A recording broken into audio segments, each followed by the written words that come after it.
സർവശക്തനായ ദൈവത്തിൻ്റെ അതിപരിശുദ്ധ നാമം അതിയായി മഹത്വപ്പെടുമാറാകട്ടെ. കർത്താവിൽ പ്രിയ ദൈവമക്കളെ, നിങ്ങൾക്കേവർക്കും ജീസസ് വോയിസ് മെസ്സേജ് എന്ന പ്രഭാത ദൈവവചന ധ്യാന ശുശ്രൂഷയുടെ പുതിയൊരു എപ്പിസോഡിലേക്ക് സ്നേഹത്തോടെ സ്വാഗതം. അല്പസമയ ധ്യാനത്തിന് ഒരു തിരുവചനം വായിക്കുന്നു. പുറപ്പാട് പുസ്തകം 8-ാം അധ്യായം 10-ാം വാക്യം. നാളെ എന്ന് അവൻ പറഞ്ഞു, ഞങ്ങളുടെ ദൈവമായ യഹോവയെപ്പോലെ ആരുമില്ല എന്ന് നീ അറിയേണ്ടതിന് നിന്റെ വാക്കുപോലെ ആകട്ടെ.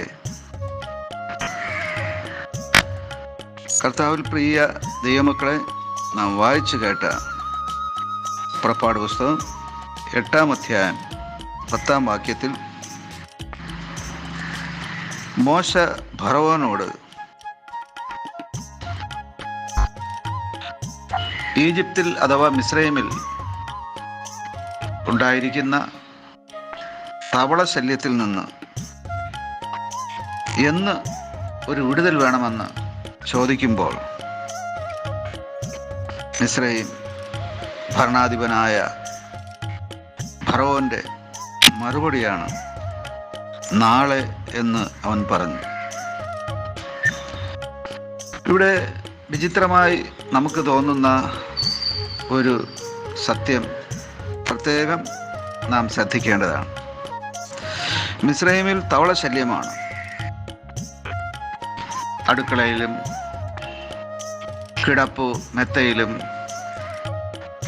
ഭവനത്തിനകത്തും പുറത്തും വെള്ളം കുടിക്കുന്ന പാത്രത്തിലും ഭക്ഷണം കഴിക്കുന്ന പാത്രങ്ങളിലും ഒക്കെ തവള തവള തവള. എങ്ങും എപ്പോഴും എവിടെയും തവള മാത്രം. ഈ തവളയെ കണ്ടു മടുത്തു. ഈ തവളകളുടെ ശല്യം കൊണ്ട് മടുത്തു. മിസ്രൈമിലെ രാജാവായ ഫറവോൻ മാത്രമല്ല, മുഴുവൻ മിസ്രൈം ജനങ്ങളും തവള ശല്യത്താൽ ഭാരപ്പെടുകയാണ്. ഈ തവള ശല്യം മാറി ഈ തവള നദികളിൽ മാത്രം ഒതുക്കി നിർത്തുവാൻ വേണ്ടി ദൈവം മോശ വഴി ഫറവോനോട് ഒരു സമയം ചോദിക്കുകയാണ്. ഈ വിഷയം പുറപ്പാട് 8:9 നമുക്ക് കാണാനായിട്ട് സാധിക്കും. മോശ ഫറവോനോട്, തവള നിന്നെയും നിന്റെ ഗൃഹങ്ങളെയും വിട്ട് നീങ്ങി നദിയിൽ മാത്രം ഇരിക്കേണ്ടതിന് ഞാൻ നിനക്കും നിന്റെ ഭൃത്യന്മാർക്കും നിന്റെ ജനത്തിനും വേണ്ടി എപ്പോൾ പ്രാർത്ഥിക്കണം എന്ന് എനിക്ക് സമയം നിശ്ചയിച്ചാലും എന്ന് മോശ പറയുമ്പോൾ ഫറവോൻ പറയുകയാണ്, പുറപ്പാട് 8:10 നാളെ എന്നവൻ പറഞ്ഞു. ഇന്ന് അസഹനീയമായ തവള ശല്യമാണ്. ഇന്ന് വളരെ ബുദ്ധിമുട്ടാണ്. ഇന്ന് വളരെ പ്രശ്നങ്ങളാണ്. ഈ തവളയെ കൊണ്ട് അവർ മടുത്തിരിക്കുകയാണ്, മുഷിഞ്ഞിരിക്കുകയാണ്. ഭക്ഷണം കഴിക്കാൻ കഴിയുന്നില്ല. ഭക്ഷണം കഴിക്കാനായിട്ട് ഭക്ഷണം കയ്യിലെടുക്കുമ്പോൾ അതിൽ ഭക്ഷണത്തേക്കാൾ കൂടുതൽ തവളകൾ വന്ന് ചാടി അത് കഴിക്കാൻ സമ്മതിക്കാത്ത അവസ്ഥയാണ്. തവള ശല്യം ഇതെന്ന് മാറണമെന്ന് ദൈവം മോശ വഴി ഫറവോനോട് ചോദിക്കുമ്പോൾ ഫറവോൻ പറയുകയാണ്, ഈ തവളകളെല്ലാം മാറുവാൻ നീ നാളെ ദൈവത്തോട് പ്രാർത്ഥിക്കണം. അതിന് മറുപടിയായി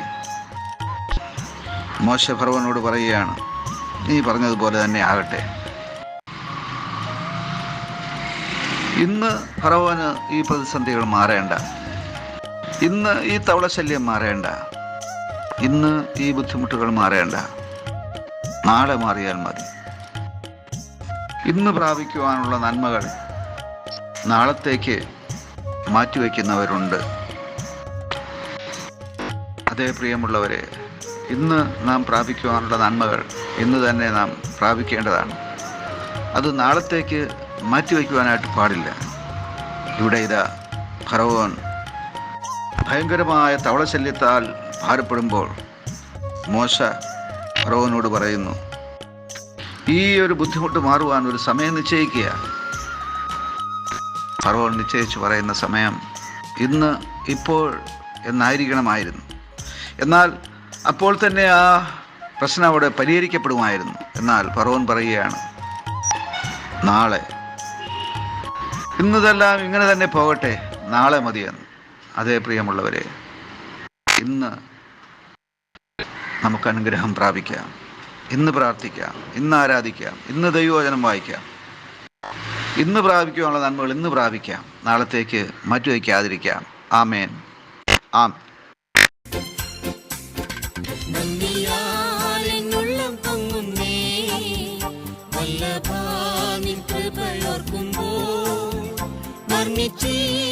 സാധ്യമല്ലത് എൻ ജീവിതത്തിൽ ചെയ്ത ക്രിയകൾ, വർണ്ണിച്ചിടാൻ സാധ്യമല്ലത് എൻ ജീവിതത്തിൽ ചെയ്ത ക്രിയകൾ.